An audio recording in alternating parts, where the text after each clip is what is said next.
క్రీస్తునాథుని యందు ప్రియ సహోదరి సహోదరులారా, 25వ సామాన్య ఆదివార ధ్యానాంశానికి మీకు స్వాగతం. ఈరోజు మనం ఆలకించే పఠనాలు: మొదటి పఠనము ఆమోసు గ్రంథము 8వ అధ్యాయము 4వ వచనము నుండి 7వ వచనం వరకు. సువార్త పఠనము లూకాసు సువార్త 16వ అధ్యాయము 1 నుండి 13 వరకు ఉన్న వచనాల నుండి ఆలకించబోతూ ఉన్నాం. ఈ పఠనాలను ఈరోజు మన ముందుంచుకొని ధ్యానిస్తూ ప్రభు మనకు తెలియజేసే విషయాలను మనము గ్రహించటానికి ప్రయత్నం చేద్దాం.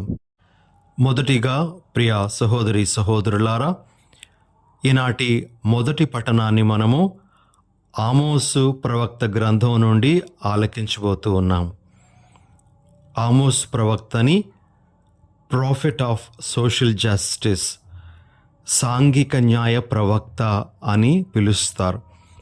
ఎందుకు అంటే ఆయన యొక్క ప్రవచనాలలో సాంఘిక న్యాయం కోసం పోరాడడం అనేటువంటిది మనకు చాలా స్పష్టంగా కనబడుతూ ఉంది. మరి ఈ ప్రవక్త ఆమోసు ప్రవక్త యూదయా దేశానికి చెందినవాడైనప్పటికీ దేవుడు అతనిని ఇజ్రాయేలు దేశంలో ప్రవచనం చెప్పటానికని పంపించడం జరుగుతుంది. అతడు వృత్తిరీత్యా మందల కాపరి, అత్తి చెట్లను పరామర్శించేటువంటి వాడు. మరి దేవుని యొక్క సందేశాన్ని ఇజ్రాయేలు దేశంలో ఉన్న ప్రజలకు అందిస్తూ వారిని నిర్మోహమాటంగా 3 ముఖ్యమైనటువంటి అంశాలలో ఖండించడం అనేటువంటిది జరిగింది. ప్రియ సహోదరి సహోదరులారా, ఆయన ఖండనలకు ప్రజలు కూడా తట్టుకోలేక ఆమోసుని వారి దేశం నుండి వెళ్ళిపోమని కూడా కోరడం జరుగుతూ ఉంది. మరి ఆమోసు ప్రవక్త ఖండించినటువంటి 3 ముఖ్యమైనటువంటి విషయాలు ఏమిటి అంటే, మొదటిది, ఆ ప్రజల్లో ఉండేటువంటి ధనవంతులు పేదలను అణచివేయడానికి చేసేటువంటి పనులు, వీటిని ఆమోసు ప్రవక్త ఖండించాడు.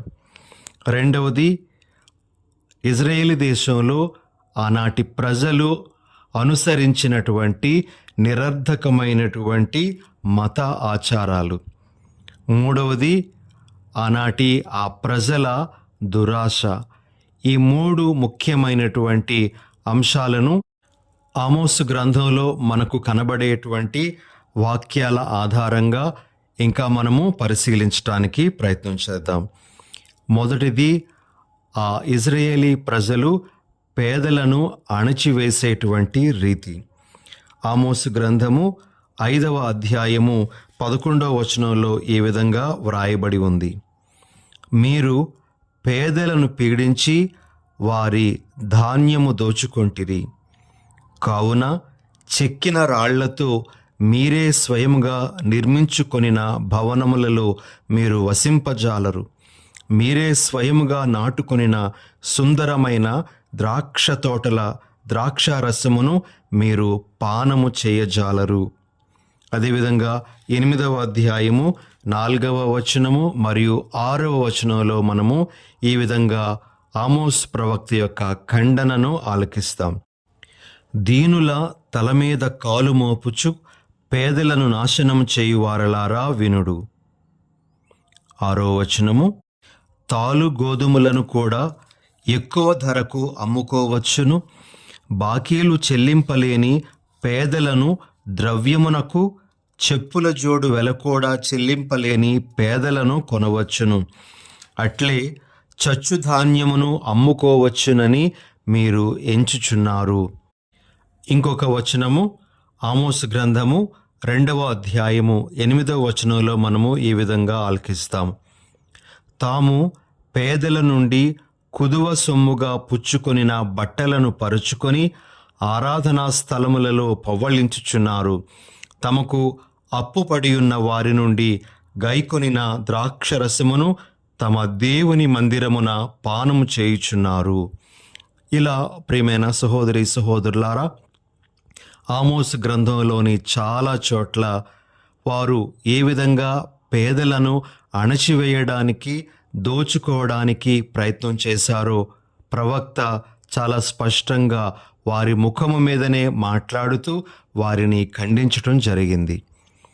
ఆమోసు ప్రవక్త ఖండించినటువంటి ఇంకొక విషయం ఏమిటి అంటే నిరర్ధకమైనటువంటి వారి మత ఆచారాలు. ఆమోసు గ్రంథము 5వ అధ్యాయము 21 నుండి 23 వరకు దీనికి సంబంధించి వాక్యాలను మనము వినగలము. ప్రభువు ఇట్లనుచున్నాడు, మీ పండుగలు నాకు గిట్టవు, మీ ఉత్సవ రోజులను నేను అసహ్యించుకొందును. మీరు నాకు దహన బలులు, ధాన్య బలులు అర్పించినచో నేను వానిని అంగీకరింపను. క్రొవ్విన పశువులను సమాధాన బలిగా అర్పించినచో నేను వానిని అంగీకరింపను. మీ పాటలతో నా ఎదుట గోల చేయకుడు, మీ తంత్రివాద్యముల నాదమును నేనాలింపను. ఈ విధంగా ఆనాటి ఇజ్రాయేలీ ప్రజలు అవలంబిస్తున్నటువంటి మత కర్మకాండలను ప్రవక్త దేవుని మాటగా ఖండిస్తూ రావడం జరిగింది. ప్రియ సహోదరి సహోదరులారా, వారి యొక్క బలులు తనకు ఏమాత్రము ప్రీతికరంగా లేవు అనే విషయాన్ని ప్రభు ఆమోసు నోట పలికించడం అనేటువంటిది ఇప్పుడే మనం ఆలకించిన వాక్యాల ద్వారా విన్నాం. ఇక మూడవ విషయం ఆమోసు ప్రవక్త ఖండించినటువంటిది ఏమిటి అంటే ఇజ్రాయేలీ ప్రజల్లో ఉన్నటువంటి కొంతమంది ధనవంతుల దురాశ. దీనికి సంబంధించి ఆమోసు గ్రంథము 8వ అధ్యాయము 4 నుండి 6 వరకు ఉన్న వచనాలు, ఈరోజు మనం ఆలకించిన మొదటి పట్టణానికి సంబంధించిన వచనాలు మనం విన్నట్లయితే అక్కడ మనకి ఈ విషయం అర్థమవుతుంది. దీనుల తల మీద కాలు మోపుచు పేదలను నాశనము చేయు వారలారా వినుడు. అమావాస్య ఎప్పుడు ముగియును? మనము ధాన్యము అమ్ముకోవలెను కదా. విశ్రాంతి దినం ఎప్పుడు దాటిపోవును? మనము మరలా గోధుమలను అమ్ముకోవలను కదా. అప్పుడు మనము కొలమానములను తగ్గింపవచ్చును, తూకములను హెచ్చింపవచ్చును, దొంగ త్రాసులతో జనులను మోసగింపవచ్చును. ఇలా ఆనాటి ఆ ప్రజల యొక్క దురాశను గురించి ఆమోసు ప్రవక్త ఖండించటం అనేటువంటిది జరిగింది. ప్రియ సహోదరి సహోదరులారా, మరి ఈ విధంగా ఖండిస్తూ దేవుని యొక్క మాటగా ఆమోసు ప్రవక్త వారికి చెప్పినటువంటి మాట ఏమిటి అంటే ఆమోసు గ్రంథము 8వ అధ్యాయము 7వ వచనంలో మనము ఈ విషయాన్ని వింటాము. నేను వారి పాప కార్యములను విస్మరింపను అని దేవుడు పలికినటువంటి మాటలను కూడా ఆమోసు ప్రవక్త వారికి తెలియజేయడం జరుగుతుంది. అయితే ప్రియ సహోదరి సహోదరులారా, దేవుని యొక్క శిక్ష వారికి వస్తుంది అని ఆమోసు ప్రవక్త హెచ్చరిస్తూనే మరి దేవుడు వారి నుండి ఏం కోరుకుంటున్నాడో కూడా తెలియజేయడం అనేటువంటిది ఆమోసు గ్రంథంలో మనము వినేటువంటి ఒక విషయమే. దీనికి సంబంధించి ఆమోసు గ్రంథము 5వ అధ్యాయము 14వ వచనంలో మనము ఈ విధంగా ఆలకిస్తాం. చెడ్డను చేయుట కాదు, మంచిని చేయుటయే మీ పనిగా పెట్టుకొనుడు, అప్పుడు మీరు జీవము పొందుదురు. సర్వశక్తిమంతుడు ప్రభువైన దేవుడు మీరు కోరుకొనినట్లుగా మీకు తోడుగా ఉండును. ప్రభు వారి నుంచి కోరేటువంటిది ఏమిటో కూడా ఆమోసు ప్రవక్త ఆ ఇజ్రాయేలీ ప్రజలకు తెలియజేయడం జరిగింది. ప్రభు వారి నుండి మంచిని కోరుకుంటూ ఉన్నాడు అని, వారు అన్యాయము నుండి అక్రమము నుండి బయటపడాలని, పేద సాధులకు మేలును మంచిని చేయడానికి వారు ఎప్పుడు సిద్ధంగా ఉండాలి అనే విషయాన్ని ఆమోసు ప్రవక్త వారికి తెలియజేయడం జరిగింది. ప్రియ సహోదరి సహోదరులారా, అయితే ఇలాంటి అణచివేతలు, నిరర్ధకమైనటువంటి మత ఆచారాలు, దురాశతో కూడుకున్నటువంటి విషయాలు మనము మన ప్రస్తుత సమాజంలో కూడా చూస్తూ ఉన్నాం. పేద సాధలను అణచివేయడానికి చేస్తున్నటువంటి ప్రయత్నాలు, నిమ్న జాతుల వారు పైకి రాకుండా ఎదగకుండా చేసేటువంటి కొన్ని ప్రయత్నాలు మనం సంఘంలో చూస్తున్నటువంటివే. అయితే ఎక్కడైతే అన్యాయం జరుగుతూ ఉందో, ఎక్కడైతే అవినీతి అనేటువంటిది ప్రబలుతూ ఉందో, అక్కడ ఉండేటువంటి వారికి ఈరోజు ప్రభు చెప్తున్నటువంటి మాట ఏమిటి అంటే, నేను మీ పాపపు కార్యములను విస్మరింపను అని. ప్రభు మరి ఇలాంటి అన్యాయాన్ని సహించను అని, ఇలా అన్యాయాన్ని కొనసాగించేటువంటి వారికి శిక్ష తప్పదు అనే విషయాన్ని ప్రభు మరొక్కసారి మన సమాజానికి కూడా తెలియజేస్తూ ఉన్నట్లుగా మనం ఈరోజు గ్రహించాలి. అందుకే ప్రియ సహోదరి సహోదరులారా, మన సమాజం కూడా బాగుపడాలి. మన సమాజంలో మంచికి, న్యాయానికి, నీతికి గొప్పదైనటువంటి స్థానము ఇవ్వాలి అని మనము ప్రత్యేకంగా ఈ దినాన ప్రార్థన చేద్దాం. ఇక ఈరోజు మనం ఆలకించినటువంటి సువార్త పఠనంలో ముందు చూపు గల గృహ నిర్వాహకుడు అనే ఉపమానాన్ని ప్రభు చెప్పడం మనం ఆలకించాం. ఈ ఉపమానాన్ని గతంలో మనము ఎన్నోసార్లు ఆలకించాము. అయితే మరొక్కసారి ఈ ఉపమానాన్ని ప్రభు మన ముందు ఉంచుతూ ఉండగా మనము ఏ విధంగా ఈ ఉపమాన భావాన్ని అర్థం చేసుకోవాలో కొద్దిసేపు మనము ధ్యానించడానికి ప్రయత్నం చేద్దాం. ఈ ఉపమానము ఆ గృహ నిర్వాహకుడు చేసినటువంటి పనులను ఏమాత్రమూ కూడాను సమర్థించటం లేదు. ఈ ఉపమానము ఎంత మాత్రము ఆ గృహ నిర్వాహకుని యొక్క అవినీతిని సమర్థించటం లేదు. ఈ ఉపమానము ఆ గృహ నిర్వాహకుని యొక్క మోసాన్ని ఏమాత్రము పొగడటం లేదు. మనము గ్రహించాల్సినటువంటి విషయం ఒక్కటే, ఆ గృహ నిర్వాహకుడు తాను ఉద్యోగం నుంచి బయటకు త్రోసివేయబడినప్పుడు ఎలా తన జీవితాన్ని గడపాలో, నడిపించుకోవాలో ఒక్కసారి ఆలోచన చేశాడు. ఈ విషయమై మనకు ఈ ఉపమానము కొంత భావాన్ని అందిస్తూ ఉంది అని మనము గ్రహించాలి. ప్రియ సహోదరి సహోదరులారా, తన తరువాతి జీవితం గురించి అతడు ఆలోచన చేయడం మొదలుపెట్టాడు. ఇదే మనము చేయాల్సినటువంటి ఒక కార్యముగా ప్రభు మనకు గుర్తు చేస్తూ ఉన్నారు. మన ఈ జీవితము ఇక్కడితో ముగియటం లేదు. మనకు మరణానంతర జీవితం ఉంది. మనము ఆ జీవితంలో సరిగా ప్రవేశించాలి అంటే మనము కూడా ముందు చూపు కలిగి వ్యవహరించాలి అనే విషయాన్ని ప్రభు మనకు నేర్పించటానికి ఈ ఉపమానాన్ని మన ముందు ఉంచుతూ ఉన్నారు. ఇప్పుడు ఆ గృహ నిర్వాహకుడు యజమానుడు తనను ఉద్యోగము నుంచి తీసివేసి బయటకు నెట్టివేసినప్పుడు తనను ఆదరించటానికి కొంతమంది వ్యక్తులను అతడు సంపాదించుకుంటూ ఉన్నాడు. ఈరోజు ప్రభు మనకు తెలియజేస్తున్నటువంటిది ఏమిటి అంటే, మనము ఈ జీవితాన్ని ముగించుకొని మరి పరలోక జీవితం ప్రారంభించేటప్పుడు ఆ జీవితం అనేటువంటిది మనము ఎలా స్వంతం చేసుకోగలమో, ఎలా మనము ఆ రాజ్యంలో అడుగు పెట్టగలమో ఒకంత ఆలోచించాలి అని మనకు ప్రభు ఈరోజు కొద్దిగా ఆలోచించమని తెలియజేస్తూ ఉన్నారు. ప్రియ సహోదరి సహోదరులారా, మనము స్వర్గరాజ్యం సంపాదించుకోవడానికి, మన మరణానంతర జీవితంలో అడుగు పెట్టడానికి ఈనాటి సువార్త పఠనంలో మనకు 3 ముఖ్యమైనటువంటి మార్గాలు చూపించబడుతూ ఉన్నాయి. అందులో మొదటి మార్గం ఏమిటి అంటే, మనము చిన్న చిన్న విషయాలలో కూడా నమ్మక పాత్రంగా జీవించాలి. ఏదో పెద్ద బాధ్యత అప్పగిస్తే దాని విషయమై నమ్మకస్తుడుగా ఉంటాను అని కాకుండా, అప్పగించబడినటువంటి పని, కార్యము, బాధ్యత ఎంత చిన్నదైనప్పటికీ కూడా దానిని ఎంతో నమ్మకపాత్రంగా మనము నెరవేర్చాలి అని ప్రభు మనకు తెలియజేస్తూ ఉన్నారు.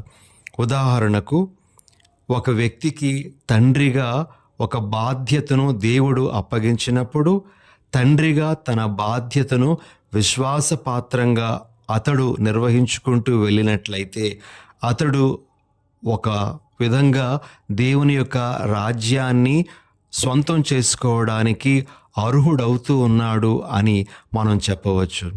స్వల్ప విషయములందు మనం నమ్మక పాత్రంగా ఉన్నట్లయితే తప్పనిసరిగా అది దేవుడు మనలో చూసి మనలను తన రాజ్యంలోనికి ఆహ్వానించేటువంటి ఒక ప్రమాణముగా మనము గుర్తుంచుకోవాలి.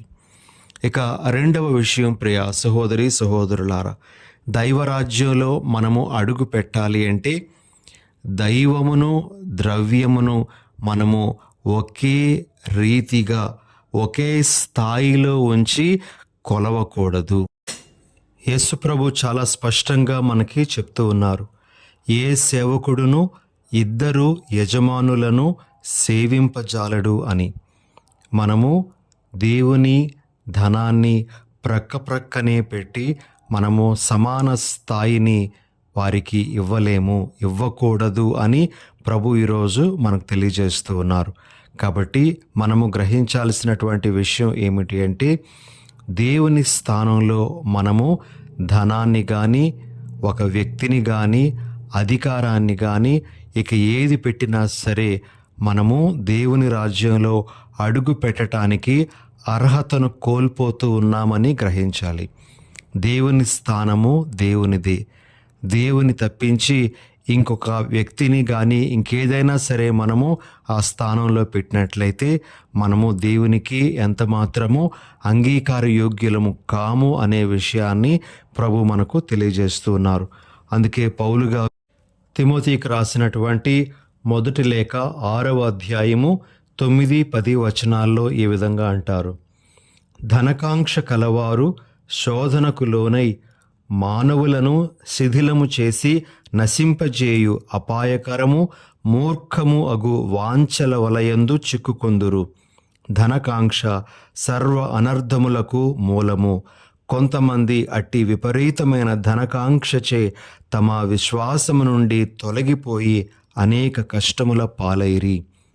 ధనకాంక్ష కలిగినటువంటి వారు, విపరీతమైనటువంటి ధనాశ కలిగినటువంటి వారు నిజంగా దేవుని ఆరాధించలేరు అనే విషయాన్ని పౌలు గారు చాలా స్పష్టంగా ఇక్కడ మనకు బోధిస్తూ ఉన్నారు.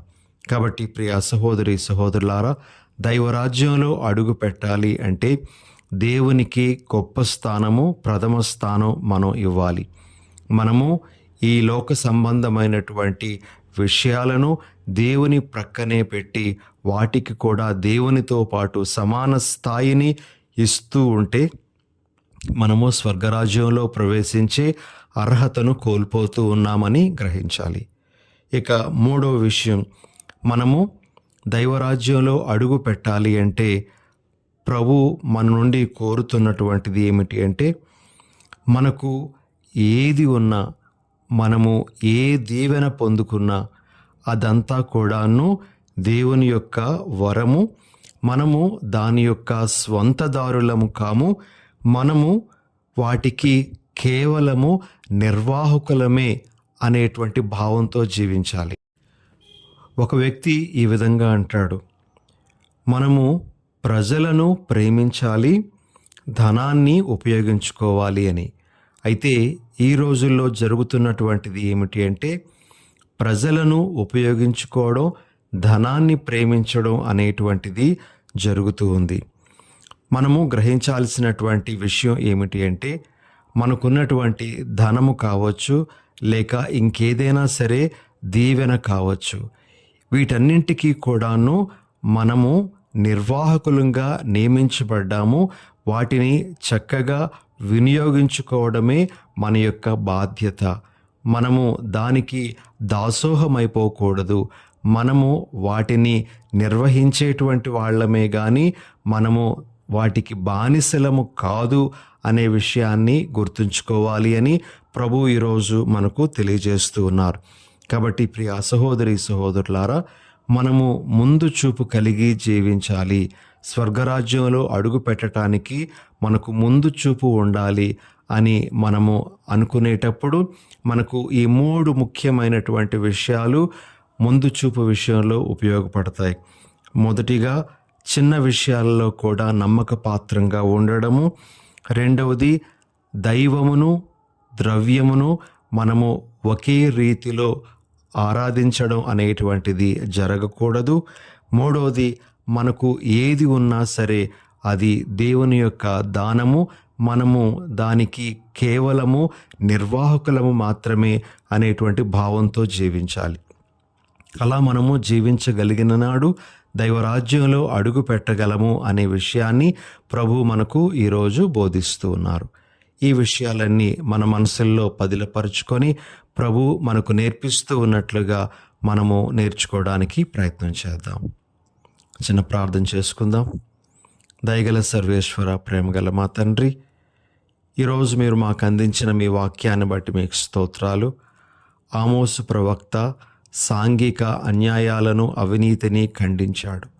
ప్రభువా, ఈనాటి మా సంఘంలో కూడా అన్యాయము, అవినీతి అనేటువంటిది ప్రబలిపోతూ ఉండగా వాటిని ఖండించేటువంటి ప్రవక్తలను మాకు పంపించండి. ఆ పరిస్థితులను మార్చమని ప్రభువా మేము వేడుకుంటూ ఉన్నాం. అదేవిధంగా ప్రభువా, మీ రాజ్యంలో అడుగు పెట్టడానికి మేము ఆశ కలిగి ముందు చూపుతో వ్యవహరించే వరాన్ని మాకు దయచేయమని మా ప్రభువైన యేసు నామమున అడిగి వేడుచున్నాం తండ్రి. ఆమెన్.